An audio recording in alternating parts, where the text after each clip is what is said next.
ये है सतगरा में मौजूद मीर चाकर आजम रिंद बलोच का मकबरा। यहाँ 600 साल पुरानी तारीखी नवादरात आज भी मौजूद हैं। मैं ये जान नशीन हूँ हजरत मीर चाकर आजम रिंद रहमतुल्लाह अलैह का। ये किला हुमायूं मुगल ने बनवा कर दिया था। ये मीर चाकर आजम रिंद इनके मकबरे की जगह है। यहाँ पर ये बोर्ड लगा हुआ है जहाँ पे ये हिस्ट्री भी लिखी हुई है। ये साथ ही अगर मेरा कैमरा मैन आपको दिखा सके, राइट हैंड ये मकबरा है, एक मेन एरिया है मकबरे का।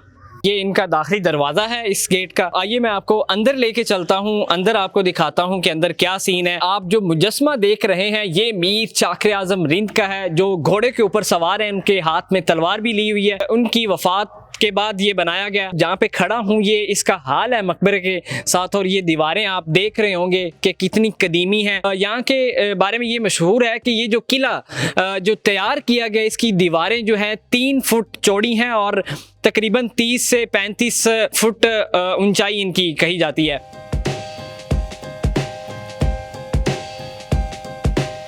मैं इनके मकबरे के गेट पर मौजूद हूँ और मीर चाकर आजम रिंद 1468 में पैदा हुए और 1565 में आपकी वफात हुई। आपने 97 साल की उम्र पाई। आप अपने वालिद की वफात के बाद 18 साल की ही उम्र में बलोचों का सरदार बनाया गया और बलोचों के 3 बड़े सरदार गुजरे, जिनमें सबसे ताकतवर तरीन मीर चाकर आजम रिंद को कहा जाता है। ये एक दुनिया का वाहिद मकबरा है जहाँ पर 1 नहीं, 2 नहीं, 3 नहीं, बल्कि 7 कब्रें हैं। मैं आपको दिखाता हूँ, आइए मेरे साथ। जी नाज़रीन, इस वक्त मैं मकबरे के अंदर मौजूद हूँ। यहाँ पर आप देख सकते हैं कि यहाँ पर मीर चाकर आजम रिंद बलोच उनका मकबरा है। वहाँ पे उनकी तारीख पैदाइश और तारीख वफात भी लिखी हुई है। यहाँ पर सिर्फ 1 नहीं बल्कि 7 कब्रें यहाँ पर मौजूद हैं। ये बताया जाता है कि इनके साथियों की हैं। मेरा कैमरामैन अगर आपको दिखा सके कि इसको बड़ा अंदर से अच्छा और बड़ा ज़बरदस्त तरीके से रिनोवेट किया गया है। ये पहले इसका हाल इससे भी बदतर था। यहाँ पर अंदर खड़े हुए फुल गर्मी के अंदर आपको एसी से भी ज्यादा ठंडक महसूस हो रही होगी, और यहाँ पर आप बोलते हैं तो आपकी आवाज दोबारा गूंजती है, अल्लाहु अकबर, अल्लाहु अकबर। आप देख सकते हैं इस वक्त कि इतना जबरदस्त तरीके से बनाया गया है और आपकी आवाज दोबारा भी गूंजती है। ये यहाँ पे अंदर ही मकबरे के अंदर ये आप देख सकते हैं कि बिफोर आफ्टर, यानी पहले इस किले की ये हालत थी, बाद में इसको जब रिनोवेट किया गया, अच्छे से तैयार किया गया, तो उसके बाद ये आप देख सकते हैं।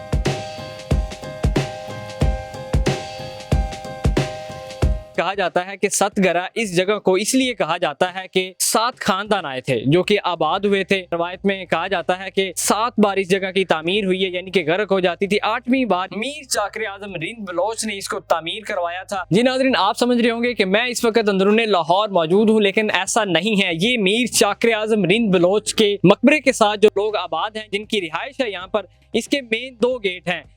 ये इसका दाखिली दरवाजा है। किले की तामीर की गई है, शाही किले से इसकी मुशाबत की जाती है। और ये जो गेट आप देख रहे हैं इस वक्त, ये भी बिल्कुल अंदरूने लाहौर से इसको मुशाबत किया जाता है।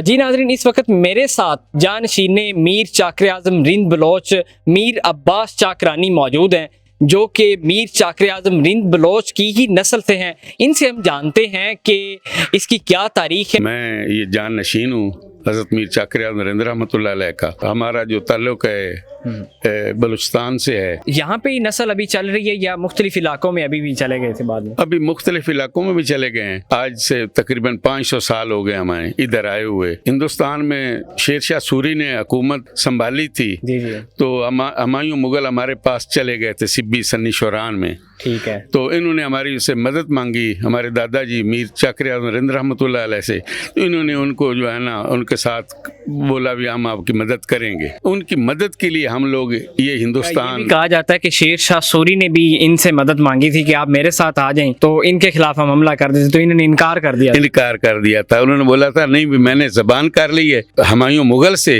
तो मैं आपसे जो है ना ये वादा नहीं करता, मैंने हुमायूं मुगल की मदद करनी है। अक्सर हम देखें ना तो पाकिस्तान में जितनी भी तारीखी मुकामात हैं उनको ना हुकूमत पाकिस्तान की जानिब से ना कोई देखने वाला नहीं है, तो बड़ी पुरानी, अब उनको देखने वाला ही नहीं होता है। तो इसको रिनोवेट करवाने में किसका हाथ है?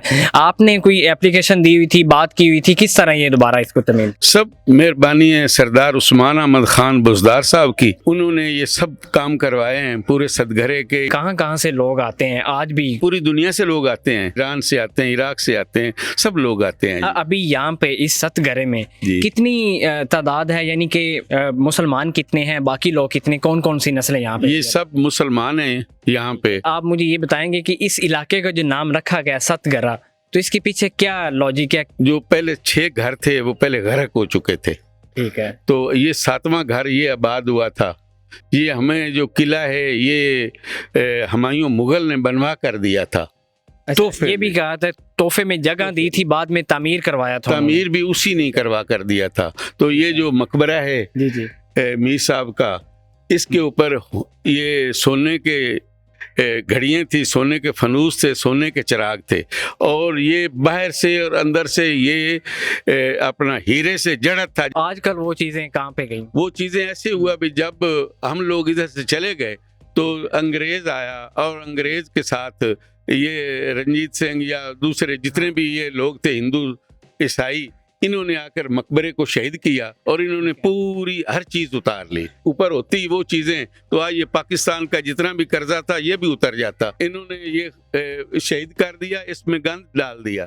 फिर मेरे दादाजी तहसीलदार थे मीर हाजी अमनदीन चाकरानी साहब, उन तो हमारी मुल्तान डिवीजन था, जिला हमारा मिंट गुमरी था उस वक्त, अभी साहिवाल उसका नाम है। तो जो मुल्तान डिवीजन था हमारा कमिश्नर था सरदार अता मोहम्मद खान लुकारी साहब, वो हमारी नस्ल से थे, हम उन्हीं की नस्ल से थे। उनको ये बोला भी आपका भी बाप दादा हमारा ही बाप दादा, ये करो मेहरबानी भी इसका जो है ना वो कब्रें निकलवाओ मीर साहब की। उसने फिर बोला भी आपके पास क्या सबूत है? हमने बोला भी हमारे पास हरन की खाल के ऊपर सिजरे हैं, जो हम जहाँ से निकले जहाँ पे आए हैं हर चीज हमारे पास मौजूद है। उन्होंने बोला शिजरा मिजरे को मैं नहीं जानता, तुम लिख कर दो मुझे, अगर मीर साहब का मकबरा सतघरे से ना निकला तो फिर मैं आपकी जायदाद जब्त करूंगा और गवर्नमेंट के खजाने में। ये कब की बात है? ये तकरीबन मैं तो उस वक्त पैदा भी नहीं हुआ था। हाँ जी। अच्छा, इसके मकबरे के अंदर 7 बाकी जो 6 और कब्रें हैं, जी, तो वो किन की हैं? ये 7 कब्रें हैं, 2 बच्चों की हैं। तो एक जो पहली कब्र है वो मीर चाकर आजम रिंद रहमतुल्लाह अलैह के बेटे की है, जो कि मीर अलादाद उसको बोलते हैं। मीर अलादाद की हम नस्ल से हैं। मीर चाकर आजम रिंद रहमतुल्लाह अलैह का बेटा है, वो उनकी नस्ल से हैं। दूसरी कब्र है ये शनाज बीबी की, जो शनाज बीबी वो हजरत मीर चाकर आजम रिंद रहमतुल्लाह अलैह की बीवी है, जो फिर आगे हजरत मीर चाकर आजम रिंद रहमतुल्लाह अलैह की आ जाती है। फिर उसके आगे जो कब्र है वो अम्मा बानड़ी के, जो मीर चाकर आजम रिंद रहमतुल्लाह अलैह की अमशीरा थी। तो जो आपकी फैमिली की, हमारी फैमिली की है।